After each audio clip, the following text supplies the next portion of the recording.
Vou passar bem rapidamente, só para vocês entenderem, né, a nossa visão de sustentabilidade, ela engloba 3 pilares, né? Meio ambiente, consumo responsável e comunidades. Nós temos que lembrar que, apesar de sermos concorrentes da Coca, né, porque nós temos no nosso portfólio também refrigerantes, né, agora também sucos, com algumas outras aquisições, a parceria com a Pepsi, né, no Brasil.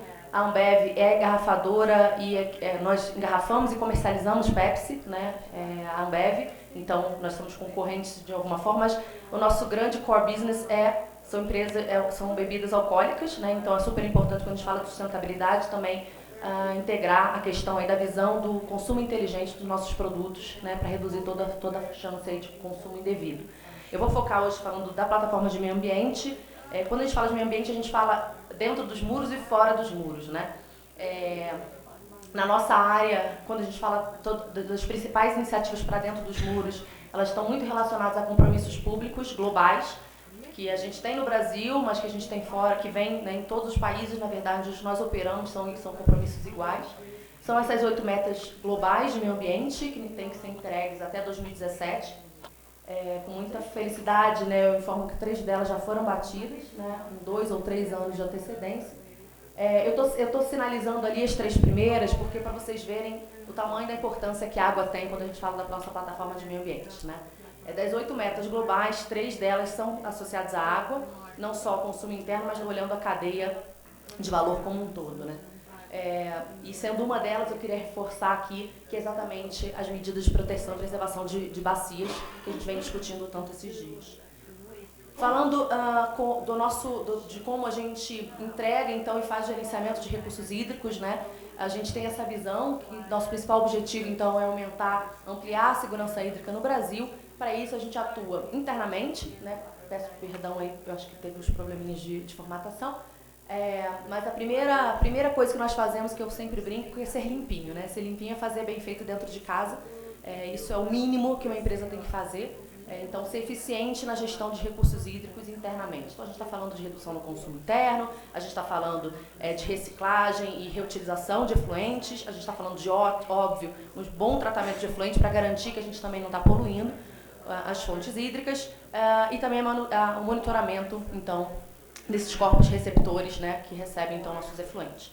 Então esse é um trabalho que é muito antigo na companhia, já tem mais de 20 anos, nós temos um sistema de gestão ambiental que padroniza uma série de indicadores e comportamentos que todas as nossas fábricas no Brasil e no mundo têm que ter. Então isso que inclusive tem nos ajudado a ter os ótimos índices e hoje isso é benchmark no uso de água na indústria de bebida de cerveja, eu vou mostrar para vocês no próximo slide como a gente vai reduzindo isso. O segundo pilar, que hoje já está bem junto do terceiro pilar, né, que o Samuel comentou, que o Luiz André falou também bastante mais cedo, tem a ver com toda a nossa plataforma de proteção e preservação bacias hidrográficas, né?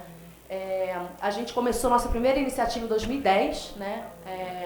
Hoje nós já temos várias bacias, eu vou falar um pouco mais sobre algumas iniciativas, especialmente sobre Jaguariúna, que está na bacia do PCJ, que o Samuel comentou com vocês mais cedo, né? Que é uma cidade no interior de São Paulo, que enfrentou sérias crises quase, né, crise hídrica, mas a gente teve uma crise, mas não chegamos a ter total escassez hídrica. Vou falar um pouco sobre isso. A gente também, no ano passado, aceitou aí o convite da TNC para integrar a Coalizão Cidades pela Água, muito porque isso já fazia parte da nossa forma de gerir recursos hídricos desde 2010, como eu falei para vocês. Então foi muito natural, né, a nossa adesão, porque isso realmente já faz parte, como eu falo, do nosso sangue, quando a gente fala sobre cuidado com a água. Além disso, a gente tem uma plataforma que a gente fala que é comunicação e engajamento da comunidade, né? Então, a gente sabe que as empresas podem ajudar, e eu vou falar um pouco sobre isso no meu último slide, né?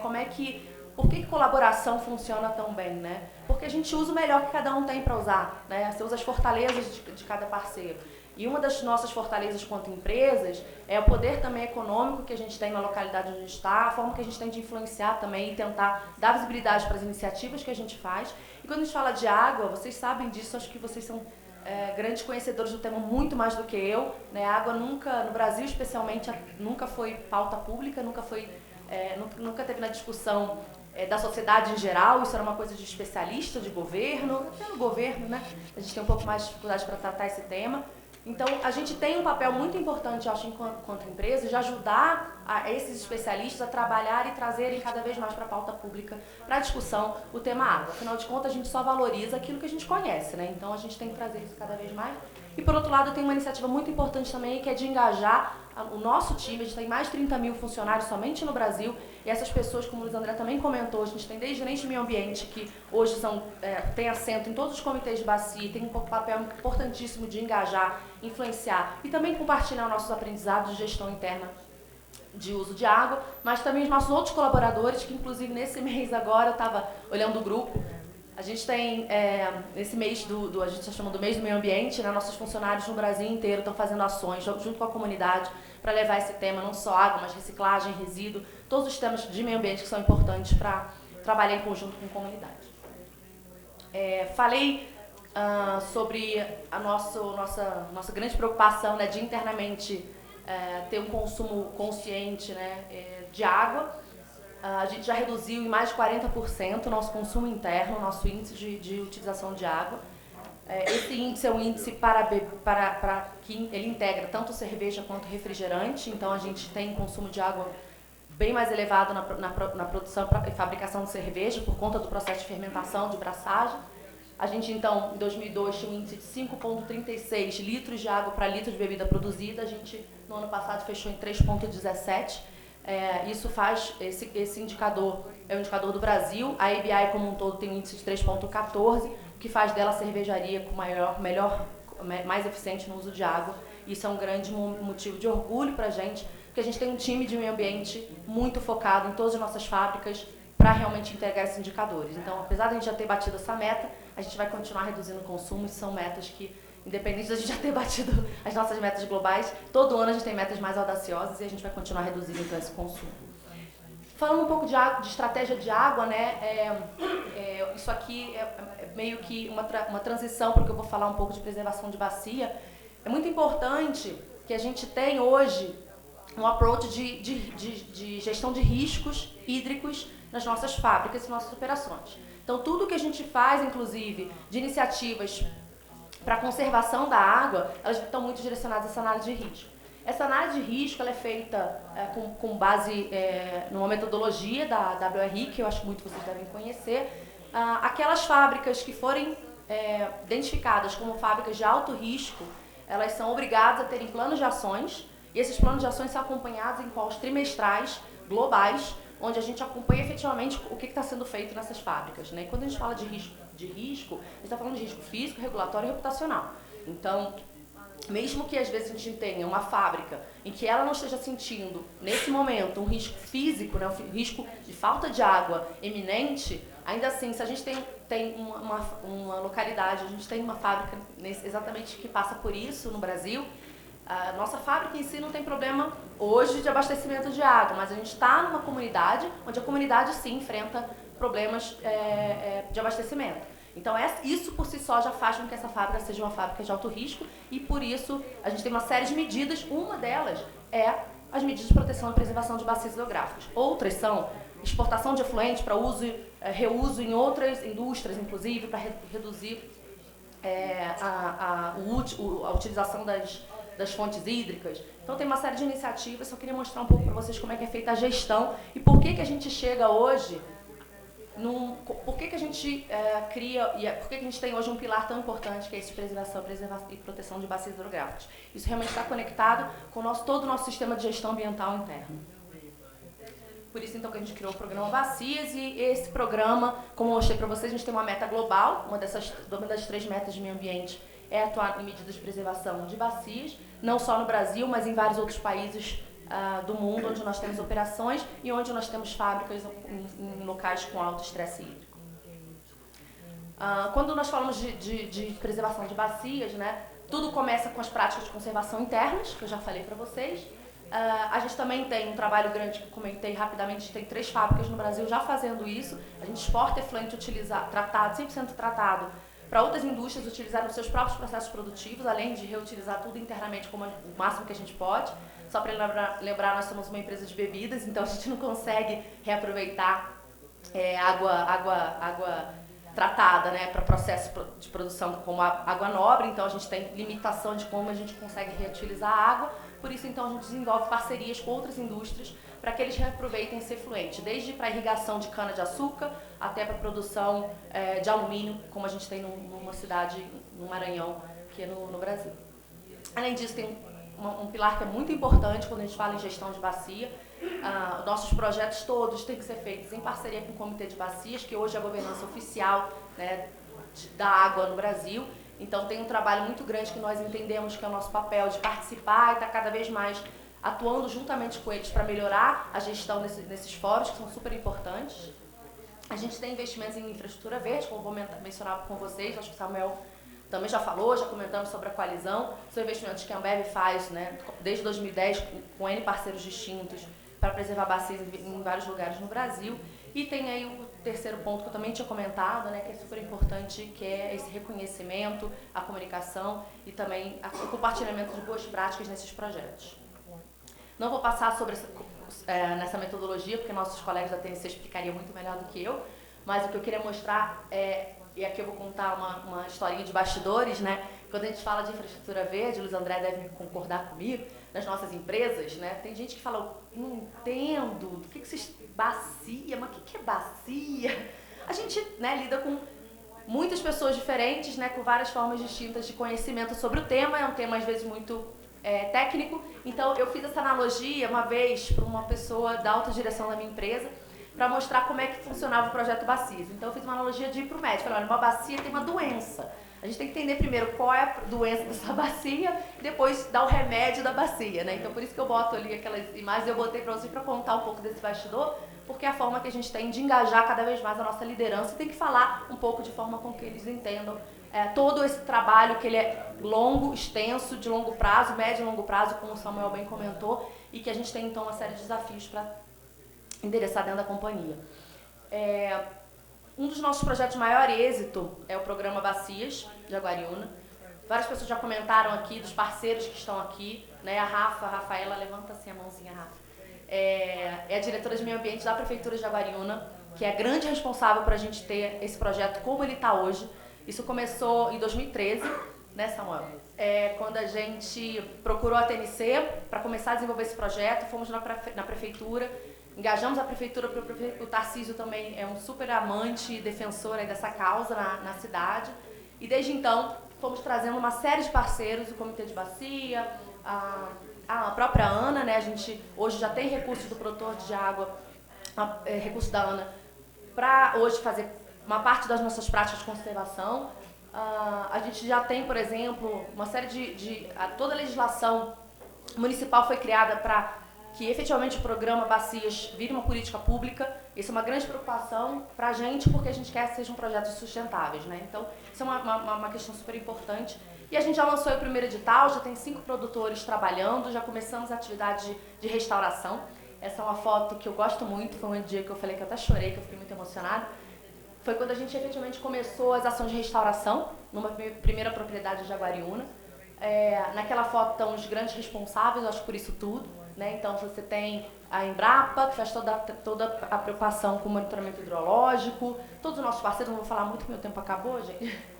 Mas a gente engajou então uma série de quase 300 pessoas para fazer um plantio voluntário e foi um momento muito especial para o programa. Além disso, a gente tem outras edições do projeto Bacias. Está passando aqui. Pronto. Também em Sete Lagoas, em Minas Gerais, também em Jundiaí, foi a mais recente. Né? Ali é o prefeito assinando a lei municipal que cria o programa Nascentes de Jundiaí, também em São Paulo, nessa área de estresse hídrico que o Samuel comentou muito bem. E nessa iniciativa foi a nossa primeira iniciativa conjunta, né, Luiz André, onde a Coca, a FENSA e a Ambev começaram a trabalhar juntas e a gente, inclusive, aproveitou isso para fazer um burburinho. Então, a gente fez uma série de divulgações para ter visibilidade, não só para as nossas empresas, mas principalmente para a causa, né? Então, a gente usou a brincadeira da competição entre as empresas para mostrar que nós estávamos trabalhando juntos por uma coisa muito maior do que as nossas empresas em si. Né? A gente, inclusive, foi a primeira vez que essas duas empresas se falaram no Twitter, né? Então a gente conversou pelo Twitter para lançar essa novidade para a sociedade como um todo. Meu último slide, o André colocou também esse anúncio eu acho que foi muito interessante que a TNC, essa proposta da TNC, porque é a maior verdade, né? Eu acho que uma causa como a água tem que juntar todo mundo mesmo, né? E aqui a gente pegou várias empresas de bebidas, uma das maiores empresas de bebidas, para trabalhar. E eu queria trocar um pouco com vocês, fechar, na verdade, minha apresentação com alguns aprendizados meus, né? De como a gente fala de colaboração, né? Comecei falando que tudo na Ambev a gente faz unindo pessoas, né? O nosso sonho é ser a melhor empresa de bebidas, unindo pessoas para um mundo melhor. Então, nós não acreditamos ser possível criar um mundo melhor sozinhos. Né? Apesar de sermos grandes e termos um impacto positivo, ou às vezes até negativo grande também, mas nós sabemos que a gente tem que trabalhar em colaboração. O que a colaboração tem de bom e como uma empresa pode ajudar nessa colaboração? Né? A primeira delas, eu falo que é ganho de eficiência. Quem aqui não quer ser eficiente? Né? E toda empresa, e aqui eu dei um exemplo de Jundiaí, em Jundiaí a gente tem 2 fábricas de bebidas que retiram água da mesma fonte. Como é que essas 2 empresas vão ter projetos? E ambas empresas têm programas para conservação de bacias. Não faz o menor sentido essas 2 empresas terem 2 projetos paralelos. Né? Então, o primeiro ponto aqui, eu falo que é muito claro que esse ganho de eficiência, né, que a gente tem que considerar. O segundo ponto é a questão do engajamento de atores locais. Eu vou dar um exemplo, a TNC já trabalhava em Jundiaí, ou até em Jaguariúna, antes mesmo talvez da gente chegar, da gente estar junto nesses projetos, mas talvez a gente tenha tido uma complementariedade de stakeholders com a entrada da Ambev. Por outro lado, uma empresa, a iniciativa privada, tem um poder econômico local que complementa a poder de articulação que, de repente, uma ONG como a TNC tem. Então, essa complementariedade, isso tem a ver também com o terceiro ponto, que é você aproveitar realmente as fortalezas de cada parceiro. Né? Eu acho que eu tenho aprendido muito com a TNC, com todos os técnicos. Quero agradecer aqui também de novo o Henrique, que a gente já falado, mas que é da equipe do Samuel, que é o nosso grande, é o parceirão da Rafaela lá em Jaguariúna, para fazer isso tudo acontecer, agora em Jundiaí também. Tenho aprendido muito com eles, mas eu tenho certeza também que as empresas também têm alguma coisa para ensinar, né, para todos esses parceiros, e a gente tem feito então essa troca muito grande. Tem uma questão de rapidez, eu acho que a gente consegue dar uma agilidade, né, nos projetos quando as empresas também estão juntas. E sem dúvida nenhuma, o terceiro ponto, junto com o Box Azul, eles têm muito a ver, são muito similares, né? 1 mais 1 mais 1 não é 3 quando a gente fala de colaboração. É 10, é 20, é 30, depende muito, né? A gente cresce, a gente ganha muito mais trabalhando junto. E uma vez eu falei isso para o Samuel também, é muito mais do que dinheiro. Eu tenho certeza que a TNC quer parceiros que não só façam funding, né, financia essas iniciativas, e dinheiro, claro, gente, é muito importante, mas eu acho que mais importante do que o dinheiro também é a vontade de fazer. Né? Eu acho que é você vestir a camisa junto e ter os mesmos objetivos e realmente querer entregar todas as metas. Né? Então é por isso que a gente está trabalhando. Obrigada pelo tempo de vocês.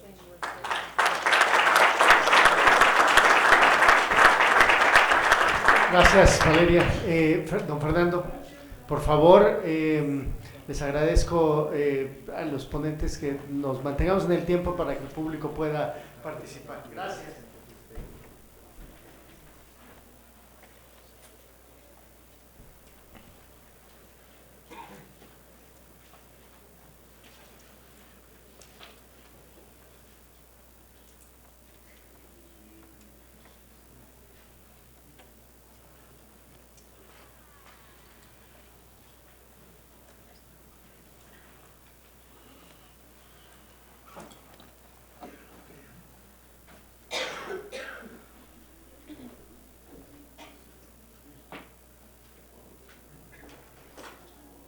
Bueno, muchas gracias, muy buenos días a todos.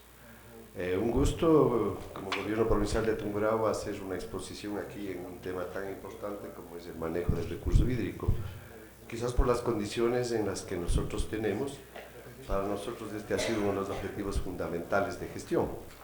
De tal manera que un poco me he encantado compartir con los técnicos y con las iniciativas que se vienen dando para cuidar el ambiente y sobre todo para garantizar que el recurso hídrico sea bien manejado. Voy a iniciar hablándoles un poco de uno de los proyectos claves que tenemos nosotros, que se llama el Fondo de Manejo de Páramos Tungurahua y Lucha contra la Pobreza. Y lo decimos con mucho orgullo que es un...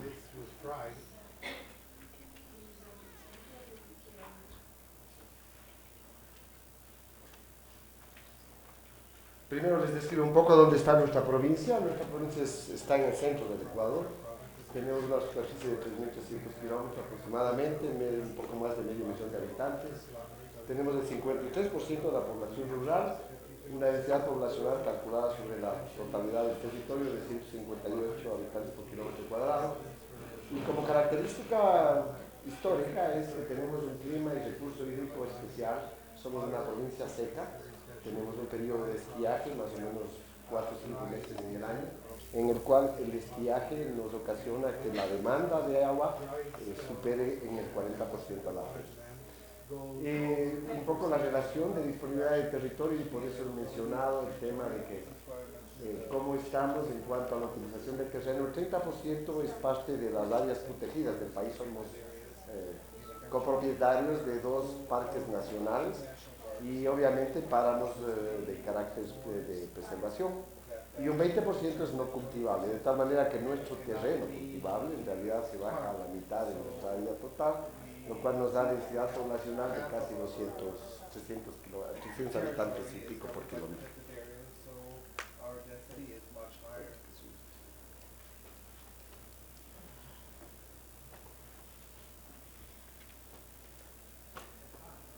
Un poco esa condición de provincia seca nos ha hecho tratar de especificar exactamente dónde se han presentado nuestros problemas.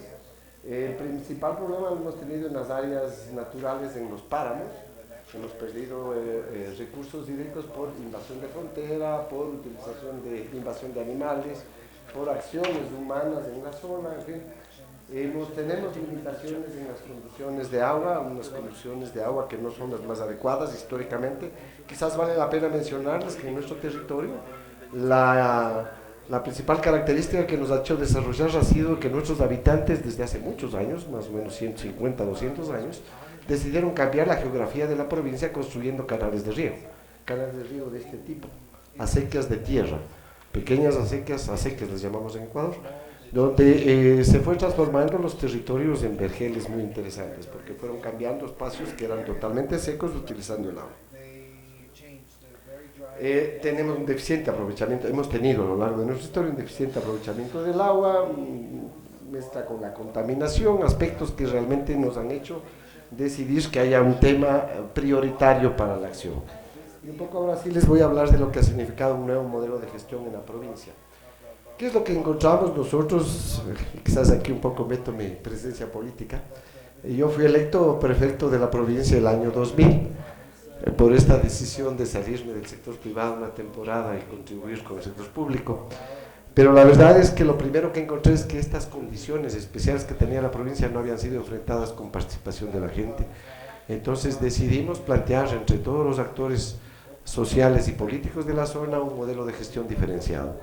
Un modelo de gestión que se trataba de dejar de lado la presencia del partido político, me perdonan los pertenecientes a partidos políticos, pero dijimos ellos no están siendo solución, no son representantes reales de la sociedad, y decidimos convocar a algo que les llamamos una cámara de representación provincial, que son los líderes de la provincia, de todos los colectivos que son convocados a reunirse y a decidir cuáles fueran los objetivos comunes de la provincia. Coincidentemente tenemos los mismos criterios que la exposición brasilera anterior. Justo nosotros usamos el concepto de sinergia 1 más 1 igual a 11, solo usamos 2 unos.